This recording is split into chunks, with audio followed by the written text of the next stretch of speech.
So a climate activist firm and Exxon shareholder, Engine Number One is the name of the hedge fund, won enough shareholder support today to oust at least 2 members of the oil giant's board. This is a historic win in a push for clean energy.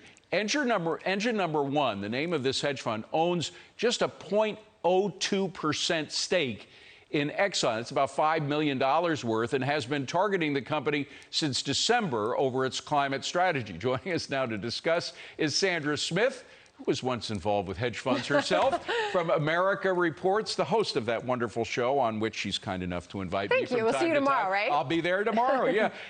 First of all, just how strange is it that an oil and gas company now has 2 members of its board who want to get rid of oil and gas? I mean, this is XOM. I mean, we've talked about this company for decades.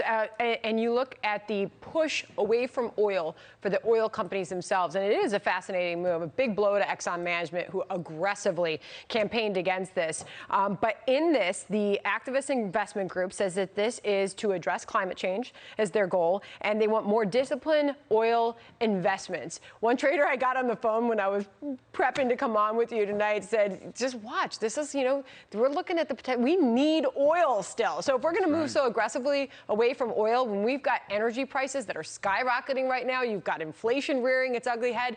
I mean, are we talking about $150 a barrel oil again? Yeah. Be careful what you wish for here. Charlie Penner is one of Engine Number One's leaders. He told shareholders at this meeting that Exxon management is, and I quote, determined to fight off the future for as long as possible. That's why they wanted these 4 seats. They got 2, by the way, but added. And they may have a third. I don't think they're going to get 4, but they may have a third as well. They may. As far as ownership of the company, to your point, I think it's 0.02% of the company. Right. But he added change is coming.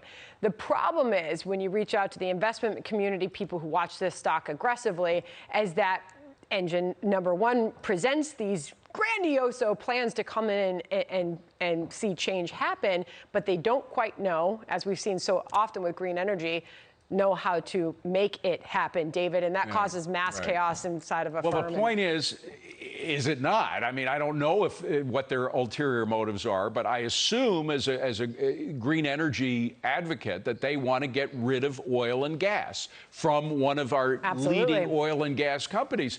Now, how do you do that? And how did they get the money? I mean, I understand they spent $30 million trying to get these seats, which is more than about 5 times more than they actually own of Exxon. So they're getting backing from somewhere. Where and what is their ultimate goal? Several pension funds. Engine Number One won the backing of some of the company's largest shareholders, Exxon's largest shareholders. BlackRock was one of them, Vanguard and State Street. Here's what Engine Number One says Exxon lacks. Another, I quote, any serious diversification efforts that will prepare it to thrive in a low carbon world. So they are making very big proclamations without detailed plans, and that's where investors get concerned when it comes to XOM. And by the way, this idea, this strategy of activists getting into boards to disrupt things in a progressive kind of manner is happening in all kinds of issues. This is a 13 board,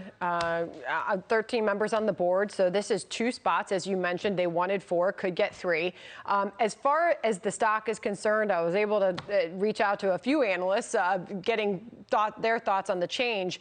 Right now, 19 have hold ratings. 10 have a buy, 1 have a sell. So it's kind of a wait and see right now. But the average price target, it's at $58 right now, Exxon. Average price target, $64 a share. So you're still looking at analysts that expect the stock to go up 8.5%.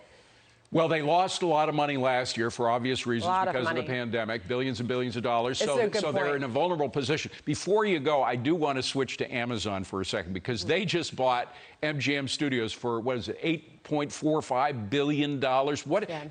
Is this primarily because of the library, or does Bezos really want to make a lot of movies now? So this is a huge deal, $8.45 billion. I was looking back at the Amazon Prime viewership and subscription during the pandemic. It was unbelievable.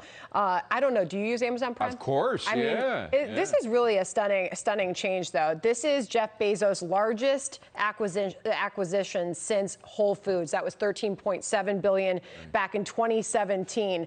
That there is so much competition for the streaming space that this is the way Bezos sees in. So it's a huge deal. It's going to add 4,000 films, 17,000 shows. So for Amazon, that's primarily competed in the show space. This builds their film space, adds a lot of the shows that you're going to want to watch, and a lot of the movies. James Bond is added. The Rocky franchises has been added. The Handmaid's Tale TV series has been added in this. Huge deal. Well, I love the James Bond series, no matter who's playing James Bond. I know you do. I picked you up as a James Bond guy. But the bottom line is that this way they're going to be able to compete with Netflix like they haven't been able to before, because they have, I mean, Netflix comes out with more original stuff, I think, than Prime does up until now, but with MGM behind them, they could probably exceed what Netflix does. This is what stuck out to me, because I'm a big Amazon Prime user as well. The video service was used last year, that was the pandemic year, by more than 175 million Prime subscribers, with the number of streaming hours, gosh, you think about us staring at our phones, right? Streaming hours went up by 70% versus the prior No, year. I'm not surprised, because a lot of people were at home. We got to leave it at that, but I'll see you tomorrow in America Reports. And Friday as well. I mean, David, they're going to start talking. Yeah, excellent.